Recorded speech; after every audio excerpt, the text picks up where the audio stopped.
Hello' friends, মই জেনিতা নাথ মোৰ অন্য এটি ভিডিঅ'লৈ আপোনালোক সকলোকে জনাইছোঁ স্বাগতম।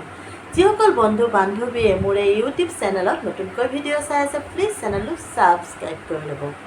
অংগনবাদী কৰ্মী আৰু সহায়িকাসকলক জ্ঞাতাৰ্থে জনাবলৈ ওলাইছোঁ এটি গুৰুত্বপূৰ্ণ খবৰ। আমাৰ অসমৰ মুখ্যমন্ত্ৰী ডক্টৰ হিমন্ত বিশ্ব শৰ্মা ডাঙৰীয়া দেৱে আমাৰ অসমৰ নাৰী সমাজৰ কাৰণে কি কৰা নাই, তেওঁ স্বাৱলম্বী কৰি তুলিবলৈ দুখীয়া ঘৰৰ মহিলাখিনিৰ কাৰণে যথেষ্ট ধৰণৰ আঁচনি উলিয়াইছে। বিধৱা মহিলাসকলৰ বাবেও বহু ধৰণৰ আঁচনি উলিয়াইছে। কিন্তু নাৰী সমাজক ইমান সন্মান কৰা আমাৰ অসমৰ মাননীয় মুখ্যমন্ত্ৰী ডাঙৰীয়া দেৱে কিয় অংগনবাদী কৰ্মী সহায়িকাসকলক মাহী চকুৰে চাই, সেইটো কথাহে বুজি নাপাওঁ। অংগনবাদী কৰ্মী সহায়িকাসকলৰ পানীত হাঁহ নচৰা অৱস্থা।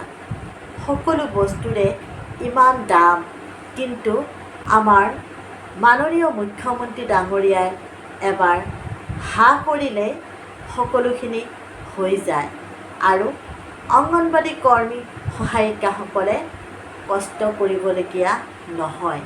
কেইদিনমান আগত এটা ভুৱা বাতৰি চাইছিলোঁ আৰু যিসকলে এই ভুৱা বাতৰিবোৰ বনায় তেওঁলোকে নিৰ্ভয়ে সাৱধান থাকক। তেওঁলোকে এই ভুল কেতিয়াও নকৰিব। আমাৰ অসমৰ মাননীয় মুখ্যমন্ত্ৰী ডাঙৰীয়াই বহু ধৰণৰ ঠাইত বহু ধৰণৰ মন্তব্য কৰে, ভাষণ দিবলগীয়া হয় আৰু সেই পুৰণা ভাষণসমূহ লৈ আমাৰ অংগনবাদী কৰ্মী সহায়িকা বাইদেউসকলক মূৰ্খ বনায় আৰু সেই ভিডিঅ'বোৰ আগৰ পুৰণা আমাৰ অংগনবাদী কৰ্মী সহায়িকা বাইদেউসকলক বুদ্ধি বিবেক হেৰুৱাই সেই ভিডিঅ' চাবলৈ বাধ্য কৰায়। কিয় আমাৰ অংগনবাদী কৰ্মী সহায়িকা বাইদেউসকলে অৱস্থা নোহোৱা হৈছে, তেওঁলোকৰ দৰমহা বৃদ্ধি নহয় কিয়? সেই কুৱেশ্যনটোৱে তেওঁলোকৰ মনৰ মাজত এটা খেলিমেলিৰ সৃষ্টি হৈছে আৰু যেতিয়া ভুৱা বাতৰিবোৰে ওলায় যে অংগনবাদী কৰ্মী সহায়িকাসকলৰ দৰমহা বৃদ্ধি আৰু সেই কিছুমান আমাৰ অসমৰ মাননীয় মুখ্যমন্ত্ৰী ডাঙৰীয়াই যে আগতে কিছুমান ভাষণ দিছিল, যিবোৰ ইলেকশ্যনৰ আগত কিছুমান ভাষণ দিছিল ৰাইজক সজাগ কৰাৰ বাবে, ৰাইজৰ মাজত কিছুমান মন্তব্য ৰাখিছিল আৰু সেই মন্তব্যবোৰ এতিয়াৰ কিছুমান ভুৱা ইউটিউবাৰ বা ভুৱা চেনেলে সেই ক্লিপবোৰ টানি আনে আৰু ভিডিঅ' বনাই কি কৰে, ৰাইজৰ মাজত ছ'চিয়েল মিডিয়াত এৰি দিয়ে আৰু আমি অংগনবাদী কৰ্মী সহায়িকাসকলে সেইবোৰ সঁচা বুলি ভাবি আনন্দিত হওঁ। কিন্তু একেবাৰে মিছা কথা। এতিয়ালৈকে আমাৰ কোনো ধৰণৰ দৰমহা বৃদ্ধি হোৱা নাই। সেইটো কথা কোনে জানে? সেইটো কথা কেৱল আমি অংগনবাদী কৰ্মী সহায়িকাসকলেহে জানো।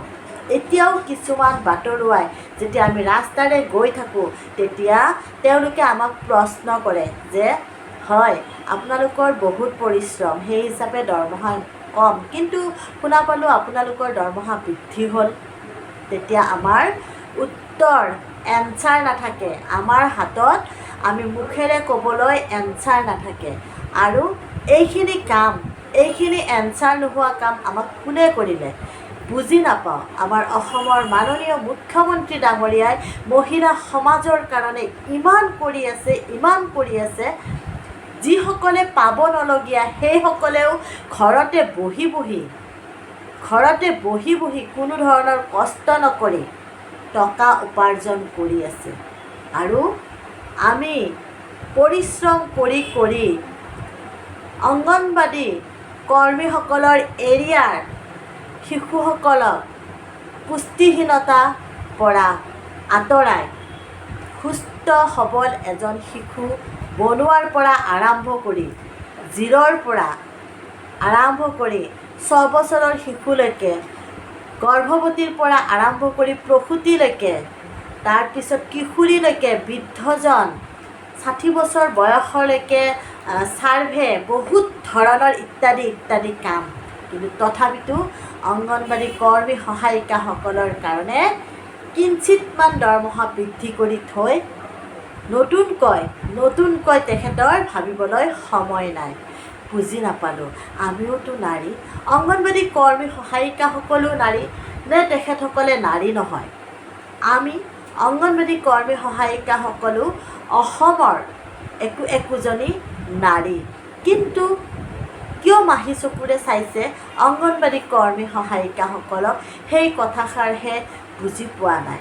গতিকে আকৌ এবাৰ আমাৰ মাননীয় মুখ্যমন্ত্ৰী ডাঙৰীয়ালৈ কাকতি মিনতি কৰিছোঁ যে আমাৰ যিখিনি আপুনি দৰমহা বৃদ্ধি কৰি দিছে আমি সন্তুষ্টি, আমি সেইখিনি দৰমহা বৃদ্ধি হোৱাত আমি যথেষ্ট সুখী। আমাৰ অলপ হ'লেও চলিব সুবিধা হৈছে, কিন্তু আমি ভালকৈ চলিব পৰা নাই, ভালকৈ খাব পৰা নাই, ভালকৈ থাকিব পৰা নাই, ঘৰখনৰ ল'ৰা ছোৱালীক ভালকৈ ভৰণ পোষণ দিব পৰা নাই, আমাৰ যথেষ্ট কষ্ট হৈছে। গতিকে ICDS আঁচনিখনৰ 51 বছৰ অতিক্ৰম কৰাৰ পিছতো অংগনবাড়ী কৰ্মী সহায়িকাসকলে চৰকাৰী কৰ্মচাৰী হিচাপে স্বীকৃতি নাপালে সামাজিক সুৰক্ষা কিয়? আজি এনেকুৱা কিয় অংগনবাড়ী কৰ্মী সহায়িকাসকলৰ দৰমহা বৃদ্ধি নকৰে? গতিকে আপোনাক কাকতি মিনতি কৰিছোঁ, অংগনবাড়ী কৰ্মী সহায়িকাসকলৰ বাবে অলপ ভাবক। তেওঁলোকেও যাতে সকলোৰে সমান ভাগত চলিব, ফুৰিব, খাব আৰু ল'ৰা ছোৱালী শিশু সন্তানক পঢ়ুৱাব পাৰে, সেইখিনি ব্যৱস্থা আপুনি কৰি দিয়ক। ইয়াতে মোৰ কিবা যদি ভুল ভ্ৰান্তি হৈ থাকে কওঁতে, তেনেহ'লে মোক সকলোৱে ক্ষমা কৰিব।